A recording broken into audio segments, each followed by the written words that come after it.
día 16 de agosto do ano pasado, a iso das 6:30, 7 da tarde, ardía coa ledro por os 4 puntos cardinais, ao mesmo tempo. Estaba toda a xente, eran as festas que evidentemente suspendéronse, e toda a xente que estábamos aí, a xente que vive no pobo e xente coaledrenses que vivimos fora, pois aí estábamos apagando dentro dos nosos medios, cos medios manuais, porque non había outra cousa, e bueno, foi unha auténtica desgracia, pero tamén xurdiu un movimento de solidaridade e de querer cambiar as cousas.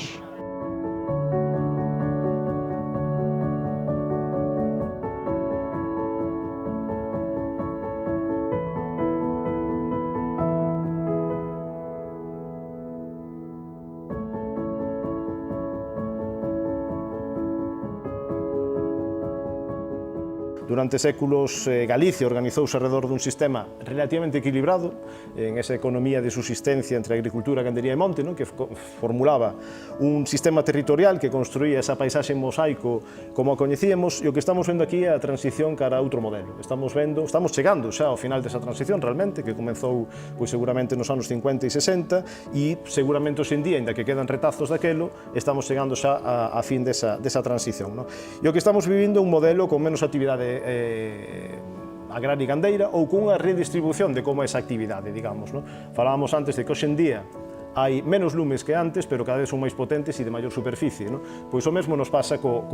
modelo gandeiro, por exemplo. Temos menos explotacións, pero son explotacións máis profesionais que xestionan de media superficies maiores. Temos unha connotación, un relato negativo sobre o rural, e o rural de hoxe é un rural moderno, é un rural tecnolóxico, é un rural máis activo do que poida parecer, porque vemos ese abandono territorial e tendemos a pensar que non hai ninguén detrás.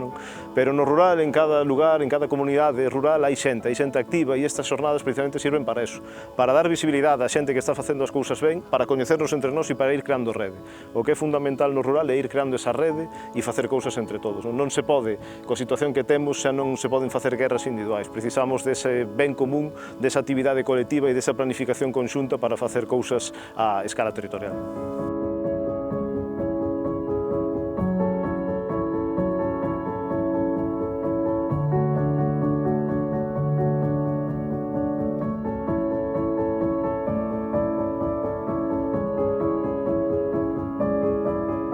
Vou a poñer 120.000 hectáreas queimadas,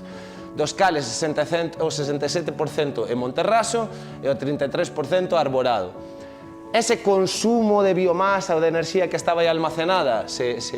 sacásemos que do Monterraso máis ou menos 10 toneladas de materia seca por hectárea ou de superficie arborado 25 toneladas de materia seca por hectárea, sacaríamos 1,8 millóns de biomasa seca consumida. Esa enerxía que se liberou son casi 9.000 gigavatios, que equivaldrían en enerxía a 5 millóns de barrís de petróleo, que non esquezamos que o petróleo non deixa de ser plantas e animais que quedaron sepultados e se descompoñeron e quedaron almacenados, o sea, unha batería de maior enerxía que quedou aí.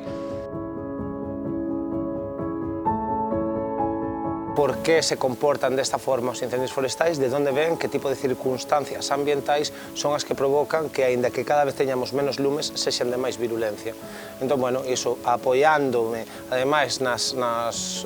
aportacións que fagan compañeiros para darlle máis encaixe, pois iso, falar da ecoloxía do lume.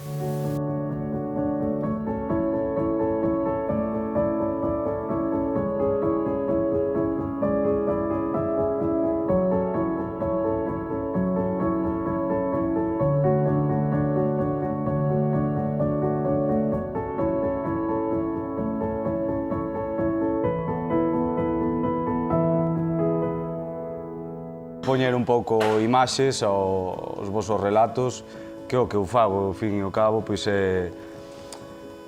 documentar ano tras ano o que pasa, sobre todo na provincia de Ourense, e basicamente porque eu nacín e me criei en Ourense e pertenzo a este territorio e medrei un pouco coa cuestión xa dos incendios forestais, así rememorando, lembro, por exemplo, estar nas piscinas de Oira ou ali ao carón do río Miño, na cidade coa miña nai, ver xa de pequeno helicópteros, avionetas, escoitar o ruido, vaste criando con iso.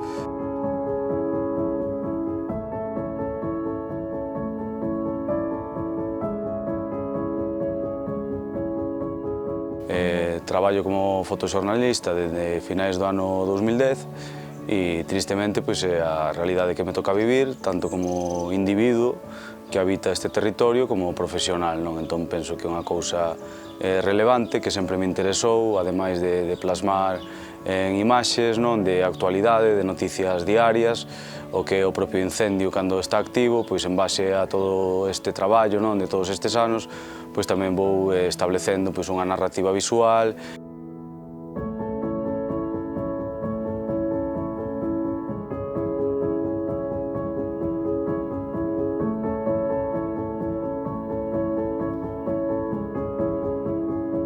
Desde logo, puntos de vista diferentes, descubrimos moito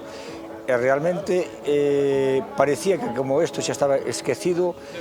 e daste de conta de que hai moita xente traballando por atrás, non só somos nós, hai moita xente aí que está implicada e que por solidaridade ven sin ningún tipo de interés. Bueno, ti viches a xente toda que hai aquí, realmente eso é increíble, o sea, temos que estar contentos e agradecidos e todo o noso respeto para este grupo de xente que estuvo aquí, que é espectacular.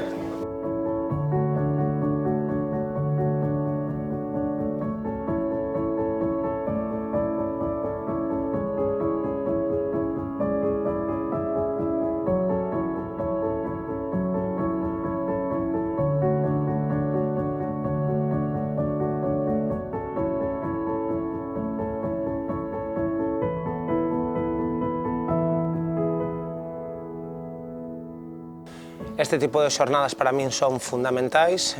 pareceme un punto de encontro de aprendizaxe, sobre todo con xente tamén profesional dos cales coñecer as súas experiencias, xente coa que pensas que, bueno, pues non eras nada consciente, te sorprenden e te dan puntos de vista, o sea, hai unha amalgama entre persoas, entre o capital humano que se podes atopar aquí, para min é increíble, e ademais para min é un reforzo enerxético, un reforzo de batería de ver as ganas que ten a xente, as ganas de facer cousas que a veces temos moita prisa, queremos facer as cousas moi rápido, pero se algo nos ensena o noso monte é que hai que evolucionar máis despacio a veces do que nos gustaría, a lume lento, pero é como mellor salen as comidas.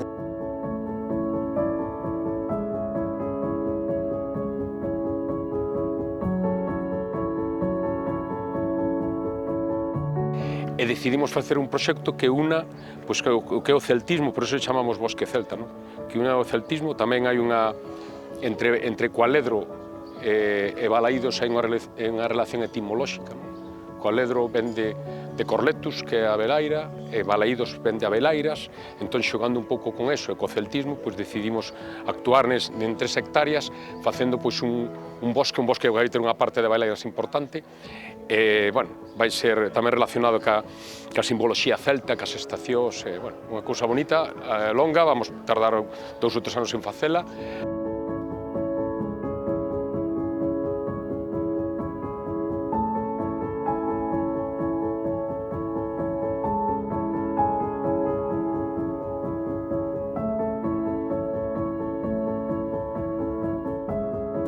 Pois a raíz do incendio de 2015 na Serra do Larouco decidimos que tiñamos que facer algo para intentar paliar os efectos do lume ou adiantarse aos incendios e decidimos apostar primeiro por cabalos de pura raza galega e despois pensamos en introducir vacas dunha raza autóctona que se adaptase aos nosos montes e decidimos por vacas cachenas. Isto foi no 2015, na actualidade pois temos 130 cabezas de gando entre vacas e cabalos que actúan como desbrozadores do noso monte.